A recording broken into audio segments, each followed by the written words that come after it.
Hello mga bro! Ang video na ito ay para sa mga users ng Snadi inverter at gustong baguhin ang parameters depende sa kanilang mga battery.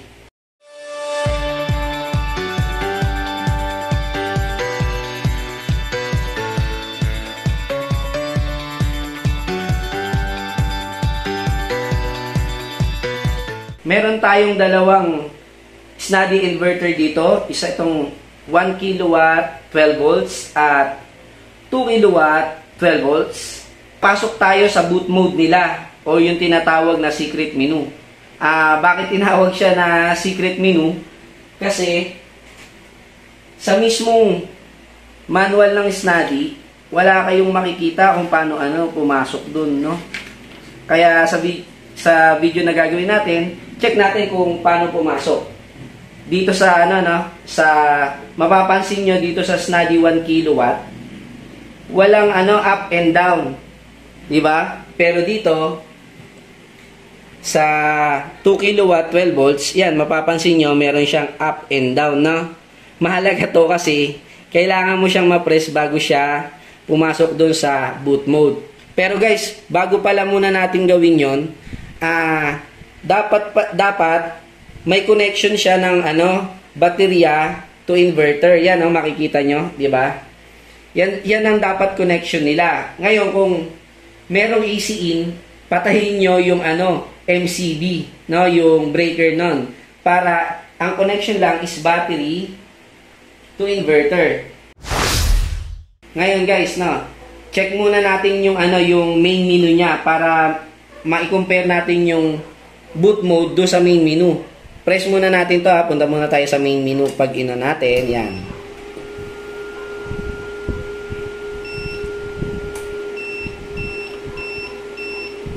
Ayan na. Nag-stable na siya. Yan yung natural menu ng Snadi. 'Di ba? Papatayin na natin para pinakita ko lang para makita niyo yung pagkakaiba. Off ko na. Punta ngayon tayo sa boot mode. Yan, focus lang natin. Press natin tong up and down, sabay. Tapos, press natin yung on-off. Bitawan ko na. Yan, makikita nyo, yan yung boot mode. Diba? Yan yung boot mode. Pag pinress mo yung up, press mo yung down. From B1 yan to BO1 to BO7. Punta naman tayo dito sa 1 kilowatt 12 volts. Ganon din yung gagawin natin, no? Kapain nyo, meron siyang up and down din. Meron yan, no? Press nyo together, tapos press nyo tong power on. Ayan.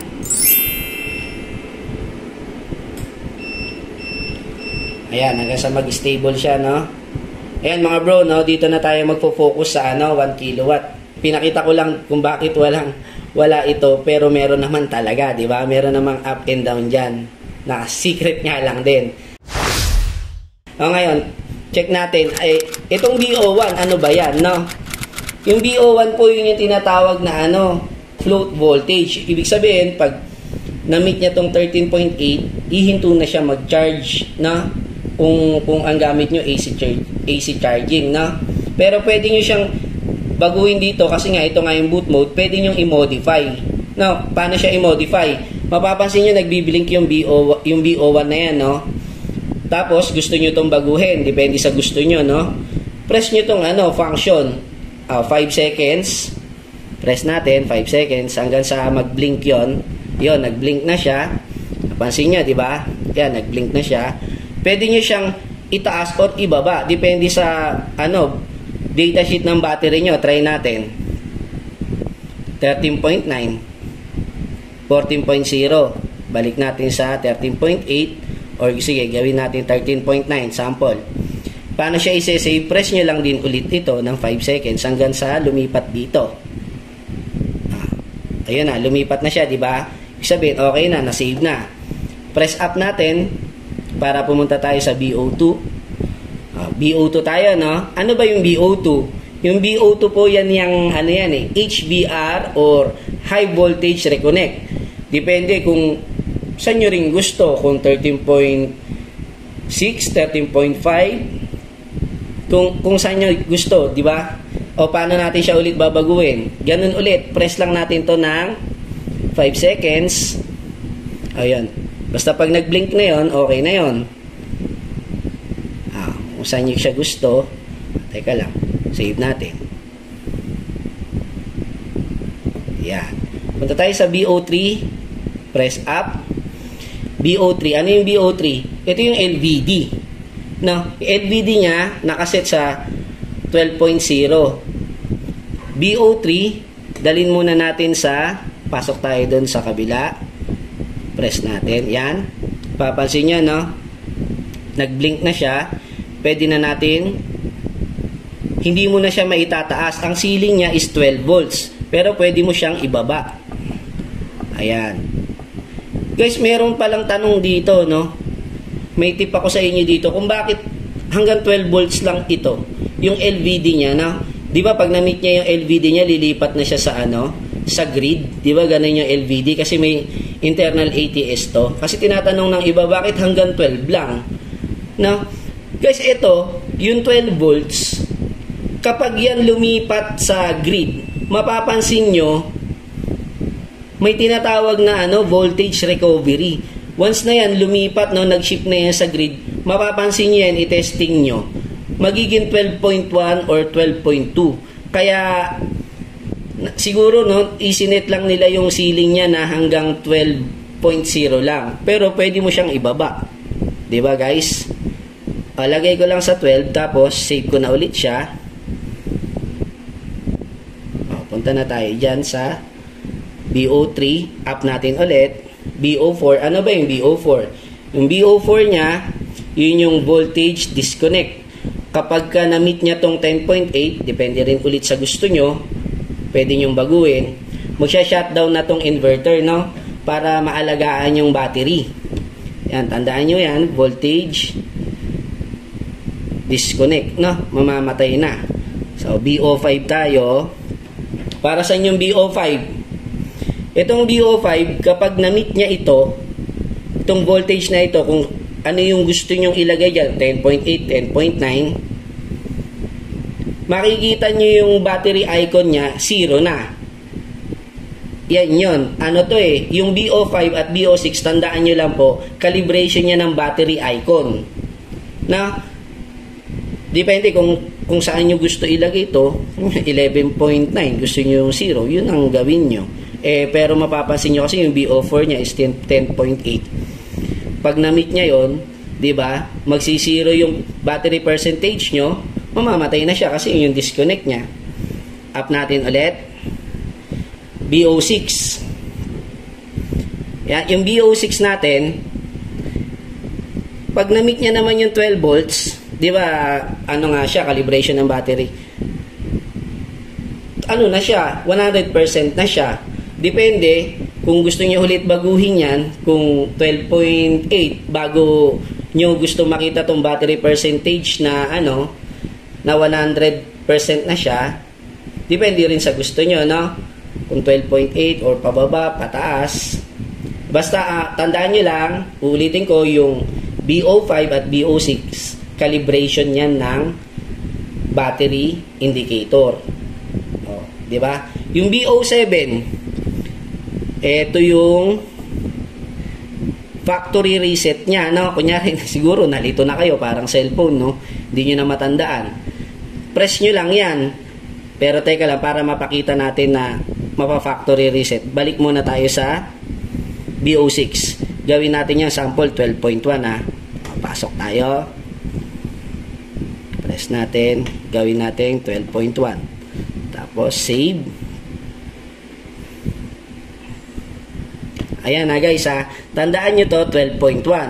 Ngayon, pag pumunta tayo sa BO7 at pinrest natin yung factory default niya, dapat bumalik yan sa 12.0, no? Sige, balik tayo dyan sa BO7, no?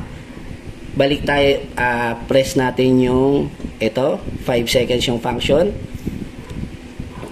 Kahit ang nakalagay doon sa sa sa manual, press mo yung down tsaka up, mapupunta lang din parehas dun yan.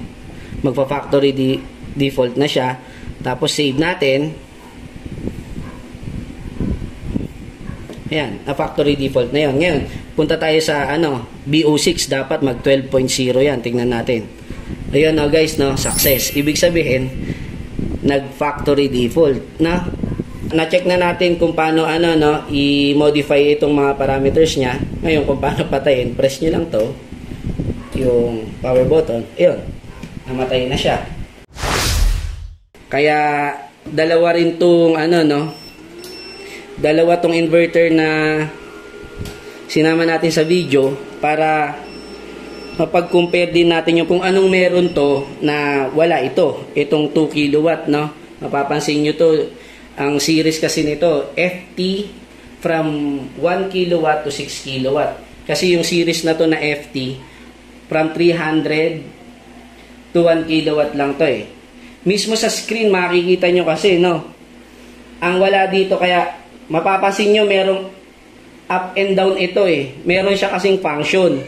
Andito na sa pinaka nakaprint na nga dito sa mismong inverter. Nakapag pinrest mo yung up, itong up na to, pwede mong baguhin yung charging current nito from C0 to C6. Ayan po, makikita nyo. Yung rin po, yung down niya rin. Pag pinrest nyo yan down, ito naman yung battery type from U0 to U7. Yan yung pagkakaiba nila, Itong inverter natin na Snadi at Snat, kung itatanong nyo, kasi usually ang paulit-ulit yung tanong na parehas lang ba sila, sir? Actually, sagutin ko na parehas lang po yung Snadi at Snat inverter. Galing sila parehas sa Snat factory. Bakit may Snat tsaka Snadi? Ito yun guys. Pag Snadi yung tatak ng inverter nyo, ibig sabihin bumili kayo sa local importer or supplier. Ibig sabihin yung may-ari po nung negosyo na yon ay local, Pilipino, Tapos, pag Snat ang binili nyo, po yun? Chinese company. Ibig sabihin, sa Chinese kayo bumili. Yun lang po yun guys, pero uulitin ko, isang company lang sila galing.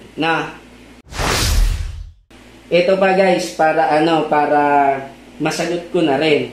Kasi maraming nagtatanong dito sa 1 kilowatt kung bakit may 3 DC, Actually guys, mahalaga sa akin itong itong wall type na na inverter kasi nabigyan kami ng pagkakataon ma-print yung business name namin dito, Kasi isa kami sa developer nitong wall type, kaya mahalaga sa amin ito, For walang wall type, yung tower type, kung mapapansin nyo, meron pa yan meron pa mga nagbebenta niyan Tsaka yung boot mode po, or yung secret menu, kami po yung nagpalagay niyan na pwede nang baguhin ng mga user. Before po kasi, nakafix yan yung LVD, HVD, float voltage, nakafix yan. Nabigyan din kami ng pagkakataon noon, ni-register, ni-license yung computer namin para kung ano yung desire ng client, yun ang ibigay namin. Kaso lang nakakapagod, iba-iba yung gusto. Kaya nung nagkaroon na solar show noon, hindi ko matandaan, parang 2018 yon, parang ganon, pumunta sila sa bahay, nangingi ng suggestion, yun nga, sinuggest ko na ibigay na sa mga client kung ano yung gusto nila, ano yung gustong i-modify na ma-i-modify nila. Ayan guys, kaya talagang mahalaga sa amin itong wall type. Maraming salamat po sa panonood sa amin. Adios! Kung nagustuhan nyo ang video na to, please like and subscribe to my channel and hit the notification bell para lagi kayong updated sa mga bagong videos na ilalabas namin.